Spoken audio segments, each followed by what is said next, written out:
It was one of those mornings when the sky looked like it had been painted in gold. The rising sun threw its light over the tall iron gates of Starlight Academy, the most expensive and prestigious school in the city.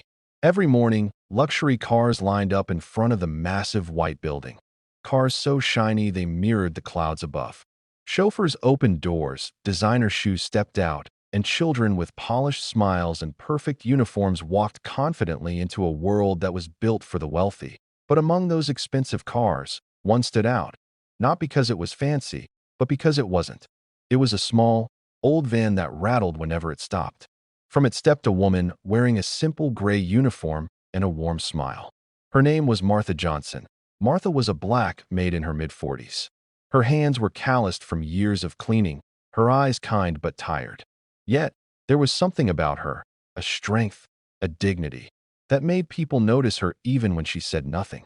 She worked for one of the richest men in the city, Mr. Grant, a billionaire who owned half the buildings downtown. Every morning, Martha's job was not just to clean the Grant mansion, but to take care of someone very special, Ethan Grant, the billionaire's 10-year-old son. Ethan wasn't like other children at Starlight Academy. He was born with a rare condition that left him paralyzed from the waist down. He couldn't walk, couldn't run, and sometimes, when he felt lonely, he believed he couldn't fit in anywhere. But Martha never let him think that way for long. "Hold your head up, young man," she would tell him every morning as she helped him into his wheelchair. "You may not walk like them, but you have something they don't, heart." And Ethan would smile, small, but real. That morning, as Martha adjusted Ethan's tie, she noticed he was quieter than usual. His big brown eyes were filled with a sadness she couldn't ignore. "What's wrong, baby?" she asked gently. He hesitated. "They laughed at me again yesterday, Martha. During P. They said I should be in a hospital, not a school." Martha's chest tightened. She had heard about the teasing before, but Ethan never liked to talk about it.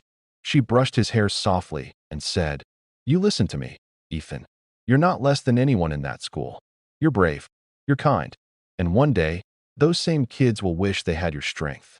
He nodded, but his eyes stayed down. When they reached the school, Martha parked the van near the side entrance. Other parents barely noticed them. The mothers in designer dresses chatted about vacations in Paris. The fathers in tailored suits talked about business deals. Martha didn't mind. She wasn't there to impress anyone. She was there for Ethan. She helped him out of the van, fixed his blazer, and handed him his bag. "Go on, sweetheart," she said with a smile. "I'll see you after class." Ethan hesitated. "Will you stay for a bit?" She looked at him for a moment, then nodded. "Just for a while." As he rolled down the hall, Martha stayed by the door, pretending to mop the floor. She did it often, just to make sure he was okay. The school's hallways gleamed with marble floors, giant chandeliers, and rows of awards displayed behind glass. Everything screamed luxury. But beneath all that shine, Martha could sense something cold, something that made Ethan's small frame seem even more fragile in comparison. When he entered the classroom, the sound of laughter stopped for a second. Then, the whispers began. "There he is, the boy with the wheels," one kid snickered. "I heard his dad paid millions just to get him in here," another whispered.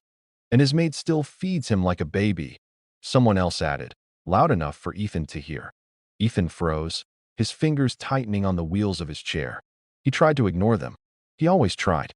But today, the words cut deeper than before.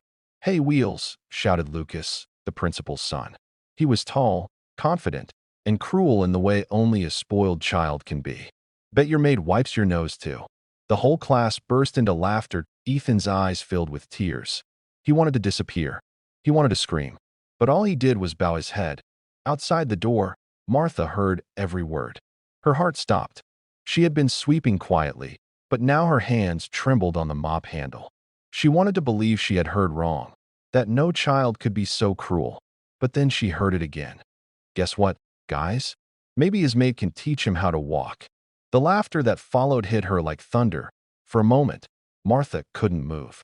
Her chest burned with anger, but even more with heartbreak. Ethan had such a good soul. He was gentle, polite, always smiling despite his pain. How could they mock him like this? She peeked into the classroom and saw Ethan sitting there, shoulders slumped, eyes full of tears he was too proud to let fall. Lucas stood over him, smirking, surrounded by boys who only laughed because they wanted his approval. That was when something inside Martha snapped. All her life, she had endured insults, people looking down on her because of the color of her skin or the job she did. She had stayed quiet because she needed to feed her family, to survive. But this was different. This was her child. Maybe not by blood, but by heart. And no one was going to hurt him while she was still breathing. She took a deep breath, her heartbeat pounding in her ears. She dropped the mop and stepped toward the classroom door. Every footstep echoed through the hall like the ticking of a clock counting down to something big. The laughter from the classroom grew louder, sharper. Ethan's quiet plea, "Please, just stop," was met with more taunting. Martha's hand gripped the door handle in that moment. She wasn't just a maid. She wasn't just an employee. She was a protector, a mother figure whose love burned stronger than fear. And when she pushed open that door, the entire class would soon learn that true strength doesn't come from money, status, or power. It comes from standing up for what's right. But for now, she stood there, her reflection shining faintly in the glass window, her jaw set, her heart breaking for the boy who had done nothing but be kind.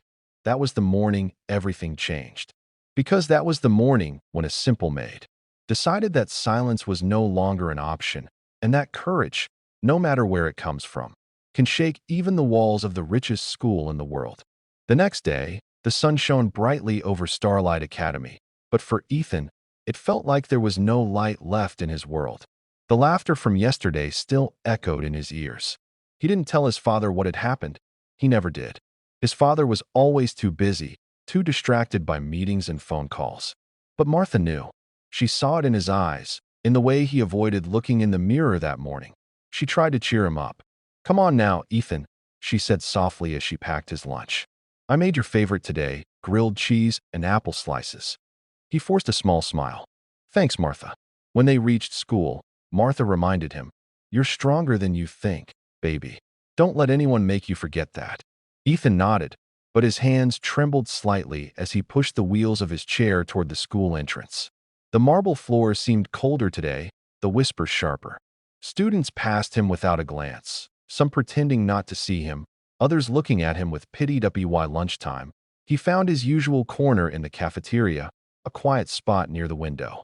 He liked it there because he could look outside and imagine a world that was kinder than this one. He opened his lunchbox and began to eat slowly, hoping nobody would notice him. But fate had other plans. From across the room, Lucas, the principal's son, spotted him. Lucas was surrounded by his friends, the kind of kids who thought the world revolved around them. They laughed loudly, tossing expensive snacks and talking about summer trips to Italy and private jets. But then Lucas's eyes landed on Ethan, sitting alone. A cruel smirk crept across his face. "Hey guys," he said, elbowing one of his friends. "Let's go have some fun." Ethan looked up as he saw the group walking toward him. His heart started to race. He tried to act normal, to keep eating, but he could already feel what was coming. "Hey, Wheels," Lucas said, standing over him. "Eating all by yourself again?" Ethan didn't answer. He just looked down at his tray. "What's that?" Another boy sneered. "Grilled cheese? Ah, how cute. Did your maid make that for you?" The boys burst out laughing. Ethan's throat tightened. He tried to stay calm, but his hands shook. He whispered, "Please, just leave me alone." Lucas's smirk widened. "Oh, come on. We're just joking. Don't be so sensitive." But then, one of the boys grabbed Ethan's lunchbox and held it up high. "What's this? Homemade food. No caviar. No gold flakes. Guess your billionaire dad forgot about you." "Stop," Ethan shouted, trying to reach for it. Lucas stepped closer and said with mock pity, "Poor little Ethan. Maybe if your maid wasn't too busy scrubbing toilets, she'd teach you how to walk." And with that, he flipped Ethan's lunch tray over. The food splattered across the floor. The whole cafeteria went silent for a moment, then erupted in laughter. Ethan froze, staring at the mess on the ground. His face burned with humiliation. The sandwich Martha had made with love that morning now lay crushed under someone's shoe. His chest heaved as he tried not to cry, but the pain was too much. He looked up at Lucas and said quietly, "Why are you doing this to me? I never hurt you." Lucas shrugged. "Because you don't belong here, Wheels. This is a school for winners." not for people who get pushed around by their maids. The laughter grew louder, echoing through the cafeteria. Some students filmed it with their phones. Others just watched in silence, too afraid to speak up. And then, like a lightning bolt, a powerful voice boomed from the entrance. Enough. The sound cut through the noise like thunder. Everyone turned to look. There, standing at the doorway with fire in her eyes, was Martha. For a moment, the whole room froze. Even Lucas took a step back. Martha's chest rose and fell with anger. She had come to drop off Ethan's forgotten water bottle, but what she had walked into shattered her heart. She saw Ethan's lunch scattered across the floor, his face pale with shame, and Lucas standing over him, laughing, her hands clenched into fists. She walked forward slowly, each step echoing across the silent room. Her gray uniform looked out of place among the wealthy kids and their designer clothes. But at that moment, she carried more authority than anyone else in that building. She stopped beside Ethan, knelt down, and gently picked up his tray. Without saying a word, she began cleaning up the mess. The room was so quiet you could hear the scraping of the plastic tray against the tiles. Then she turned to Lucas. Her voice was calm, but every word carried weight. "You think you're better than him because your father has money?" she said. "You think that gives you the right to hurt someone who's never done anything to you?" Lucas opened his mouth, but no sound came out. Martha continued, her tone rising slightly. "You call me a maid like it's an insult. But let me tell you something, young man. I'm proud of what I do. I work hard. I earn every penny with honesty. Can you say the same for yourself?" The students looked at each other, whispering. No one dared to laugh now. "You think it's funny to make fun of someone who can't walk?" Martha said, her voice trembling with emotion. "One day, when life knocks you down, and it will, you'll remember this moment. And maybe then, you'll understand how cruel you were." Lucas's face turned red. "You can't talk to me like that. You're just a maid." Martha stood tall, her eyes fierce. "Yes, I am a maid. But at least I have a heart. What do you have?" The room went dead silent. She turned to Ethan, placed her hand on his shoulder, and whispered, "Don't you ever feel ashamed for who you are, baby. You're better than all of this." Ethan's lips trembled as he whispered, "Thank you, Martha." Martha smiled softly, though her eyes glistened with tears. "Always, sweetheart. Always." Then she turned back to Lucas, who was still standing stiff with embarrassment. "I may not be rich, but I'll tell you one truth. Son, kindness costs nothing. And that's one thing your father's money can't buy for you." The words hit the room like a wave. Even the teachers, who had been too afraid to step in before, stood speechless. For a moment, nobody moved. The tension was heavy, but in Ethan's eyes, there was something new. Hope. As Martha took Ethan's hand and wheeled him out of the cafeteria, whispers followed them, not of mockery this time, but of awe. Behind them, Lucas's confidence crumbled. His friends looked away, ashamed. For the first time in his life, he had been publicly humbled, and by someone society considered beneath him. But to everyone who witnessed it, Martha wasn't just a maid anymore. She was a symbol of courage, of love, of standing up for what's right. That day, the cafeteria learned something money could never teach. Real power doesn't come from wealth. It comes from compassion. And as Martha pushed Ethan's wheelchair down the empty hallway, her heart was pounding, not with fear, but with pride. She had done what no one else dared to do. She had protected the boy she loved as her own. But little did she know, that moment was only the beginning. The real storm was still coming. For a long, tense moment, nobody moved. The sound of the ceiling fan hummed above, and the smell of spilled food filled the air. Dozens of students sat frozen, their eyes darting between Martha and the group of bullies. Even the teachers who had entered the cafeteria didn't know what to do. They had seen the teasing before, but none had dared to step in, not when the principal's son was involved. But Martha didn't care who Lucas was. At that moment, she wasn't thinking about her job, her paycheck, or the consequences. Her heart was burning with one emotion: protect him. She knelt beside Ethan, her hands trembling slightly as she picked up what was left of his sandwich and wiped the crumbs from his lap. Her voice was calm, but carried a quiet storm within it. "Don't you worry, baby," she whispered softly. "They can't break what's strong inside you." Ethan's eyes filled with tears, and his voice cracked. "Martha, please don't.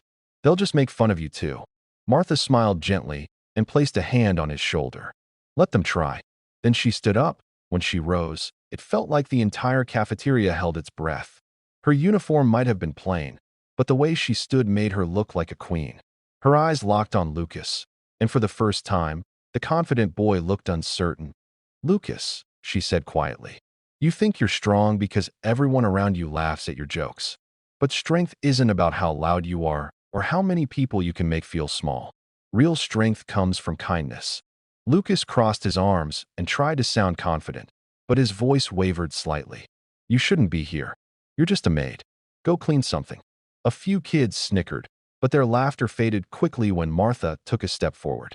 Her eyes blazed, and her voice rose, not in anger, but in power. Yes, I am a maid, she said firmly. I scrub floors. I wash dishes. I make sure people like your father can live in clean houses. But don't ever mistake my job for weakness. I've faced more pain in my life than you could imagine, and I'm still standing. That's something your money can't buy. The cafeteria went completely silent. She pointed gently toward Ethan. This boy has more courage in his little finger than you have in your whole body. He wakes up every day, knowing he'll face stairs he can't climb and people who will laugh at him for things he can't control. And yet, he still smiles. He still believes the world can be good. Lucas's face turned red. He looked around for support, but even his friends were staring at their shoes, guilt creeping into their faces. Martha took a deep breath and continued, her voice trembling with emotion now. You think it's funny to make fun of someone who can't walk? You think it makes you powerful to humiliate someone who's already fighting battles you'll never understand? One day, life will teach you that the people you look down on are often the ones carrying the most strength inside them. Lucas clenched his fists. You can't talk to me like that. My dad, I don't care who your father is. Martha interrupted sharply, her voice cutting through the room. Your father's money won't clean the cruelty in your heart. You're a child, but you're old enough to know the difference between right and wrong. And if nobody ever told you this before, what you did is wrong. A gasp went through the students. Some of the teachers shifted uncomfortably. One of them whispered, Martha, maybe you should calm down. But Martha turned and looked at her calmly. No, too many people stay quiet when they should speak up. That's how bullies grow. She turned back to the boys. You all think you're untouchable because your parents have power. But let me tell you something. The world doesn't stay this way forever. Someday, you'll have to stand on your own. And when that day comes, you'll remember the people you hurt, and you'll wish you had chosen kindness instead. Lucas's jaw tightened. He was angry, but he couldn't find the words to fight back. He could feel the eyes of every student on him, the judgment, the disappointment. For the first time, he didn't feel powerful. He felt small. Martha leaned slightly closer, her voice dropping to a softer, deeper tone. You called me just a maid. But today, I'm also your lesson. And one day, you'll thank me for it. Then she looked at Ethan again. Her face softened. Ethan, sweetheart, look at me. Ethan lifted his head slowly, tears glistening in his eyes. You have nothing to be ashamed of, she said, her voice filled with love. You were born different, yes, but different is not less. The world might not always understand you, but that's okay. Because you were made to shine, not to fit in. The students watched quietly as Ethan gave her a small nod. His lips curved into a faint, trembling smile. Thank you, Martha, he whispered. And that was when something remarkable happened at a few students. Ones who had always stayed silent started clapping. It began with one pair of hands, then another and another. Soon, the entire cafeteria echoed with applause. Not for Lucas, not for the bullies, but for Martha. She hadn't just defended Ethan. She had spoken for every kid who had ever been teased, mocked, or ignored. Her courage had broken the silence that hung over the school for too long. Lucas, red-faced and furious, turned toward his friends. Let's go, he muttered, storming out of the cafeteria. But even as he walked away, the applause followed him, haunting him like an echo he couldn't escape. When the sound finally died down, Martha turned to leave with Ethan. She could already sense the trouble that might come her way.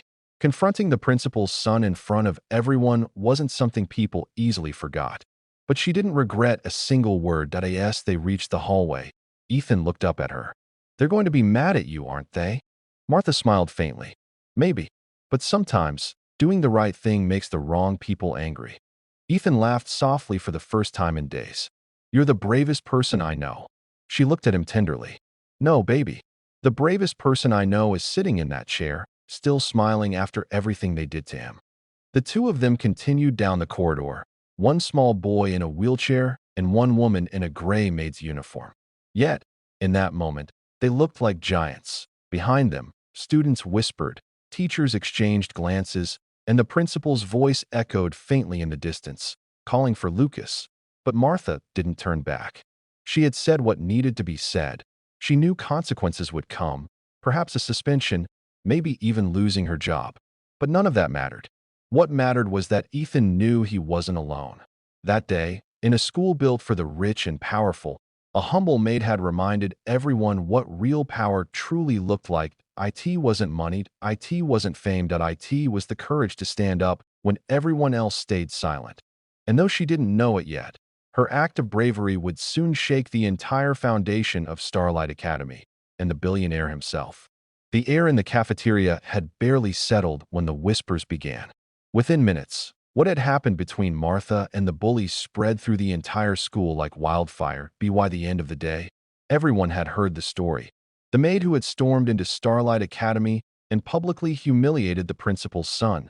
Students whispered about it in the hallways. Teachers exchanged nervous glances, and by the time Ethan got home that evening, even the school board knew. But while most adults saw a disturbance, Ethan saw something else, a miracle that afternoon. In the car on the way home, Ethan couldn't stop replaying the moment in his head. The way Martha had stood tall, unshaken, in front of those kids who had made him feel so small. For the first time, he didn't feel like a victim. He felt seen, protected, loved. He looked up from his wheelchair and smiled softly. Martha, thank you for standing up for me today. Martha, sitting in the front seat, smiled at him through the mirror. That's what family does, baby. We stand up for each other. But deep down, she was worried. Very worried. She knew what she had done was right, but she also knew who she had done it to. Lucas wasn't just any student. He was the principal's son. His father had influence, and his mother was part of the school's governing board. One word from them, and Martha's job, maybe even her reputation, could be gone. Still, she tried to stay calm. What's meant to happen will happen, she whispered to herself as they pulled into the grand driveway of the Grant mansion. The house, as always, looked perfect. Tall glass windows, marble pillars, a yard so well kept it looked like a painting. But inside, it was quiet. Too quiet. The butler met them at the door, his expression stiff.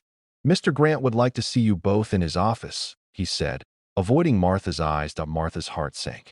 It's already begun, she thought. Ethan wheeled himself into the office first, his father sitting behind a massive mahogany desk, phone pressed to his ear. Mr. Grant looked sharp as ever. Dark suit, polished shoes, his hair slicked back perfectly. But his face was tense, his jaw clenched. He ended the call abruptly when they entered. Sit down, he said coldly, though his eyes didn't move from Martha. Ethan frowned. Dad, please don't be mad. Mr. Grant raised a hand. Ethan, I'm not mad at you. I'm trying to understand what on earth happened today. Do you have any idea how many calls I've received? The principal, Lucas's parents, even members of the board. He slammed his palm on the desk, the sound echoing through the room. They're saying my employee disrupted the school and insulted their son in front of everyone. Martha's voice was calm. Sir, I didn't insult anyone. I defended your son. Those boys were bullying him. They humiliated him in front of the whole cafeteria. I couldn't just stand there. Mr. Grant rubbed his temples, pacing behind the desk. You should have reported it to the teachers. To me. You don't march into a classroom and cause a scene. This isn't the street, Martha. This is Starlight Academy. Her eyes flashed with quiet pain. With all due respect, sir, the teachers saw it. They didn't move. They didn't say a word. And you, her voice trembled. You weren't there. He needed someone then. Not tomorrow. Not later. Right then. For a second, the room went silent. Mr. Grant looked at her, really looked at her, and for a fleeting moment, something like guilt flickered in his eyes. But pride pushed it away. Martha, he said firmly, I appreciate your loyalty, but you've put this family in a very difficult position. Lucas's parents are furious. The principal is demanding an apology. The school is threatening disciplinary action. I have a company's reputation to protect. I can't afford a scandal. Ethan's voice broke the silence. A scandal? Dad, it was bullying. They hurt me, and Martha stood up for me. Why are you angry at her? Ethan, Mr. Grant said, trying to sound composed. It's not that simple. Yes, it is. Ethan snapped, tears welling up in his eyes. You always care about what people think, about your image, about your stupid reputation. Martha's the only one who cares about me. The boy's words hit like thunder. Mr. Grant froze, speechless. Martha quickly stepped forward and placed a hand on Ethan's shoulder. It's okay, sweetheart, she whispered. Then she looked at Mr. Grant with quiet dignity. Sir, if my actions have caused trouble, I'll take responsibility. I can take some time off. Mr. Grant sighed heavily, his face softening just a little. Maybe that's best, for now, just until things settle. Ethan's eyes widened. No, you can't send her away. Dad, please, she didn't do anything wrong. But his father's decision was final. I'm sorry, son. My hands are tied. Martha swallowed hard, holding back tears. She nodded slowly. Understood, sir. That night, she packed her small suitcase in silence. Ethan sat by her room door, his hands trembling on his wheelchair handles. Martha, please don't go. I can't do this without you. She knelt beside him, her voice trembling. You're stronger than you think, baby. You'll be okay. He shook his head, crying. No, I won't. You're my family. Her heart shattered. She cupped his face gently and said, Listen to me. Sometimes life isn't fair, but we don't give up because of that. We keep doing what's right, even when the world doesn't understand. Tears rolled down his cheeks as she whispered, I'll always be with you, no matter where I am. When she finally walked out the mansion doors, the night air was cold. The house that once glowed with laughter now felt empty. As she stepped into the darkness, she looked back one last time and whispered to herself, I did what I had to do. Inside, Ethan sat in silence, staring at her empty chair by his bedside. The mansion felt bigger than ever and colder. For the next few days, the house was filled with silence. Ethan stopped smiling. He barely ate. Every morning, he asked if Martha was coming back, and every morning, Mr. Grant avoided the question.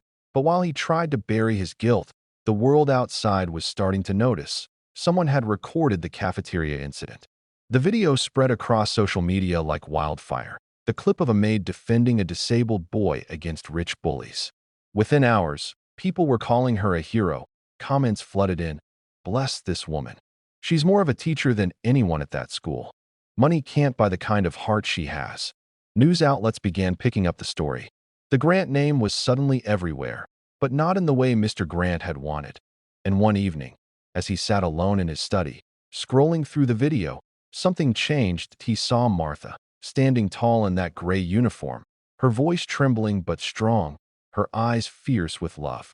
And behind her, he saw his son, proud, safe, smiling. It hit him like a punch to the chest. He realized something he had never admitted before. Martha hadn't just been his employee. She had been the heart of their home. He had fired the one person who loved his son unconditionally. For the first time in years, the billionaire felt ashamed. He turned off the screen, leaned back in his chair, and whispered to himself, What have I done? And at that moment, in the quiet of his massive, empty house, Mr. Grant made a decision that would shock everyone, a decision that would not only change his son's life, but also rewrite his own. The morning after the video went viral, the Grant mansion didn't feel the same. It used to be a place filled with elegance, polished marble floors, fresh flowers in crystal vases, and the smell of expensive coffee drifting through the air. But now, it felt cold, almost haunted. The laughter that once echoed down the hallways was gone. The maid's gentle humming was gone. The warmth, the heart, of the home had disappeared. Grant sat in his study, staring blankly at the massive window overlooking his estate. His phone wouldn't stop buzzing. News channels were calling, reporters were waiting outside his gates, and his PR team was sending message after message. They all said the same thing. You need to make a statement. People are angry. Your reputation is at risk. But for the first time, he didn't care about his reputation. That he cared about something he hadn't felt in years. Guilt. He replayed the cafeteria video again. There was Martha, trembling but fearless, her voice echoing through the school hall as she shielded Ethan from those cruel boys. Her words burned in his mind. You don't get to treat him like he's less than you just because your father is rich. She hadn't spoken with hate. She'd spoken with love. Love for Ethan. Love he himself had failed to show. He looked across the room at a photo on the wall, a family portrait taken 2 years ago. His wife had passed away from illness not long after that photo, leaving behind a broken boy and a father buried in his work. Mr. Grant had thrown himself into his business, expanding his empire, signing deals worth millions. But in the process, he'd abandoned the one person who needed him most, Ethan. The realization hit like a knife twisting deep in his chest. He stood abruptly, heart pounding. What have I done? He whispered. He didn't even notice the tears filling his eyes as he walked out of his office. He needed to find his son. Upstairs, Ethan sat by his bedroom window, staring at the empty driveway. His eyes were red and tired. The tray of food on his lap was untouched. When Mr. Grant entered, Ethan didn't look up. She's not coming back, is she? He asked quietly. Mr. Grant hesitated. Ethan, I don't know. Things got complicated. Complicated. Ethan's voice broke.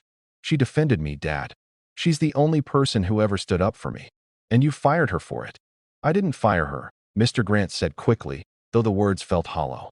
I just told her to take time off. Ethan turned his wheelchair sharply toward him, tears streaming down his face. You always say that, Dad. You always make excuses. You care more about your company, your friends, your money, but never me. Mr. Grant felt his chest tighten. That's not true. Yes, it is. Ethan shouted, his small voice trembling with pain. You didn't even come to my school play last year. You didn't come to the hospital when I broke my arm. You're always too busy being a billionaire to be my dad. The words sliced through the air like lightning. For a moment, neither of them spoke. Then Ethan whispered, Martha is more of a parent to me than you ever were. That was it, the breaking point. Mr. Grant's breath caught. He wanted to argue, to explain, but he couldn't, because deep down it was true. He had failed. Without another word, he turned and walked out of the room, but his heart felt heavier with each step. That night, he couldn't sleep. He sat in his dark office, the glow of his computer screen casting shadows across his face. The video of Martha defending Ethan played again, but this time he scrolled down and read the comments. She's a hero. The world needs more people like her. Money doesn't make a good heart. Love does. If her boss fired her, he should be ashamed. Each comment was a mirror held up to his soul. Then one caught his eye. It was from a student at Starlight Academy. The teachers didn't help Ethan. She did. She risked her job for that boy. We all saw it. She's the only reason he smiled today. He leaned back in his chair, feeling his throat tighten. He had spent his whole life chasing power, respect, and control. But none of it mattered now. He had lost his humanity in the process. He had lost the woman who gave his son joy, and he had lost his son's trust. The next morning, he made a decision that would change everything. He told his driver to prepare the car. We're going to find Martha. The driver blinked. Sir, do you want me to call her first? No, Mr. Grant said firmly, grabbing his coat. I want to look her in the eye when I tell her she was right. They drove through the city for nearly an hour, until the elegant streets gave way to quieter ones. Old apartment buildings, small shops, children playing in narrow alleys. It was a world far removed from his mansion's gates. Finally, they stopped in front of a small brick house. The windows were old, but the flowers on the balcony were fresh and bright. He took a deep breath and walked up to the door. For the first time in years, his heart was pounding not from stress or anger, but humility. When the door opened, Martha stood there, still in her simple uniform, her face weary but kind. She froze when she saw him. Mr. Grant, she said softly, her surprise genuine. What are you doing here? He removed his hat, his voice low. I came to apologize. Her eyes widened. She didn't speak. I watched the video, he continued. I saw everything. And I saw who you really are. You were brave. You were kind. And I was blind. Martha's eyes filled with tears. Sir, I never meant to cause you trouble. You didn't, he said firmly. I caused it.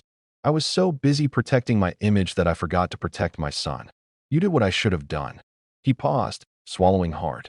Ethan hasn't smiled since you left. He misses you more than I can explain. And truth be told, I do too. For a moment, the only sound was the faint hum of the city outside.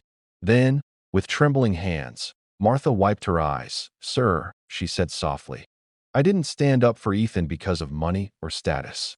I did it because he's a good boy. He deserves kindness. He deserves to feel loved. Mr. Grant nodded slowly. And that's something I forgot how to give. He took a deep breath. Please, Martha, come back. Not as an employee, as part of our family. My son needs you. I need you. Tears streamed down Martha's face. She looked away, overwhelmed. Then she smiled faintly. I'll come back for Ethan. Mr. Grant smiled. A genuine, warm smile that hadn't touched his face in years. That's all I could ever ask for. When they returned to the mansion, Ethan was by the window again. His eyes widened as he saw the car pull up, and when Martha stepped out, he shouted with joy, Martha! She ran to him, kneeling beside his wheelchair, wrapping her arms around him as tears fell freely down both their faces. I missed you, baby, she whispered Demar. Grant stood at the doorway, his eyes misty, finally realizing something simple yet powerful. Money could build walls, but love could tear them down. From that day on, things changed. The mansion wasn't quiet anymore. Laughter returned. So did warmth. And for the first time, Mr. Grant didn't just feel like a billionaire. He felt like a father. Weeks passed since Martha's return to the Grant mansion, but it felt like an entirely new world now. The mornings that were once silent and cold now began with laughter. The sound of Martha's gentle humming filled the halls again as she helped Ethan get ready for school. Mr. Grant, now simply Dad at home, joined them at breakfast, no longer rushing through his meals or checking his phone every few seconds. Ethan smiled more. He ate better. He laughed again. And for the first time in years, the Grant mansion felt alive. But outside the mansion walls, the storm that started in the school cafeteria hadn't died down. The video of Martha's bravery had spread far and wide. News channels replayed it again and again, and people online continued to hail her as a hero. One morning, a reporter even showed up at the school gate, asking students what they thought about the maid who stood up for justice. The answers shocked the teachers. She's braver than anyone here, one student said. She made us realize how wrong we were to just watch, another added. Even the bullies, Lucas and his friends, couldn't escape the wave of judgment. Their parents were furious. The principal was under pressure. Donations from the Grant family were suspended. The school's board demanded an official investigation. And soon, the very institution that had once looked down on Martha found itself on the edge of disgrace. One Monday morning, Mr. Grant received a call from the principal.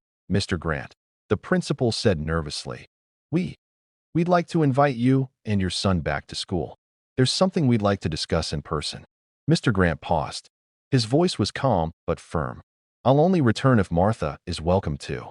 The principal hesitated, but he knew he had no choice. Of course, we insist she comes. When Mr. Grant ended the call, he turned to Ethan and smiled. Looks like it's time we go back to Starlight. Ethan's eyes widened. All of us? Yes, Mr. Grant said. All of us. Martha's heart pounded, but she nodded. If this is for Ethan, I'll go. The next morning, the black luxury car pulled up to Starlight Academy, the same school where Martha had once stood trembling in fear. Now she walked through the gates with her head held high. Students turned to watch. Teachers whispered. Even Lucas froze when he saw them coming. Ethan wheeled himself beside Martha, his father walking proudly behind them. It was as if the roles of power had reversed completely. Inside the assembly hall, the principal, teachers, and board members sat on the stage, their expressions stiff and uneasy. The entire school had gathered to watch what was about to happen. The principal cleared his throat. We called this meeting today to address recent events that have gained national attention. His voice trembled slightly. We have reviewed the footage and spoken to multiple witnesses, and it's clear that there was wrongdoing. The students watched, whispering among themselves. The principal looked at Martha. Ms. Martha, on behalf of Starlight Academy, we owe you an apology. The room went silent. You were right to protect Ethan, he continued. You did what many of us failed to do. We should have acted sooner. Instead, we let status and pride blind us. He turned to the audience. To every student here, let this be a lesson. It doesn't matter how much money your parents have or what uniform you wear. What matters is kindness, courage, and doing what's right. Then, to everyone's surprise, the principal stepped down from the stage and faced Martha directly. I was wrong, he said quietly. You showed more integrity than anyone in this school that day. He extended his hand. Martha hesitated, but then she took it, not out of pride, but forgiveness. A wave of applause swept through the hall. Ethan smiled, tears glistening in his eyes. For the first time, he wasn't the boy everyone pitied. He was the boy everyone respected. After the ceremony, reporters waited outside, but Mr. Grant handled them calmly. When one asked, "Mr. Grant, what made you bring Martha back?" He smiled softly. Because wealth doesn't define greatness, character does. And she has more of it than most people I know. The clip of that moment went viral too. The world loved the story of the humble maid who had changed the heart of a billionaire. But for the Grant family, it wasn't about fame anymore. It was about family. That evening, they returned home together. As they entered the mansion, the golden sunset poured through the tall windows, bathing everything in a warm light. Ethan wheeled himself to the piano in the corner, something he hadn't touched in years. Martha smiled. You're going to play again? He nodded. You said once that music makes the heart heal. I think it's finally healing. He began to play a slow, gentle tune, the same lullaby Martha used to hum to him as a child. Grant stood nearby, watching his son play and the woman who had brought him back to life. His throat tightened, and he whispered to himself, "Thank you, Martha." She turned, smiling. "For what, sir?" "For teaching me what it means to be human again." Her eyes softened. "We all forget sometimes, sir. But love reminds us." Weeks later, the school hosted a charity event in Ethan's name to raise awareness about bullying and inclusion. Martha stood proudly beside him on stage as he gave a short speech to the students. "I used to think being different made me weak," Ethan said, voice trembling slightly. "But I was wrong. It makes me special. And it's because someone believed in me when no one else did." He looked at Martha. "She's not just my maid. She's my family." The crowd stood and applauded. Even Lucas, sitting in the front row, clapped with genuine respect. His head bowed in shame, but his heart changed. From that day forward, Starlight Academy implemented strict anti-bullying rules, creating programs for students with disabilities and hiring counselors. The story of Ethan and Martha became part of the school's legacy, a reminder that compassion is stronger than privilege. At home, life settled into a peaceful rhythm. Ethan's laughter returned, echoing through the halls once again. Mr. Grant began spending more time at home, helping his son with projects and even learning to cook under Martha's guidance. Sometimes, in the evenings, they'd all sit together on the porch watching the sunset. The billionaire, his son, and the woman who had changed both their lives. One evening, Ethan looked up at his father and said softly, "Dad, you're smiling more these days." Mr. Grant chuckled. "That's because I finally figured out what matters most." Ethan tilted his head. "What's that?" Mr. Grant looked at Martha, then at his son, and said quietly, "Family. Real family." Martha smiled, her heart full. "That's right, sir. Money fades, but love never does." As the sun dipped below the horizon, its golden rays painted the sky with a soft glow. The house that was once filled with emptiness now overflowed with warmth, laughter, and hope. And for the first time in a long time, everyone was truly happy. The end.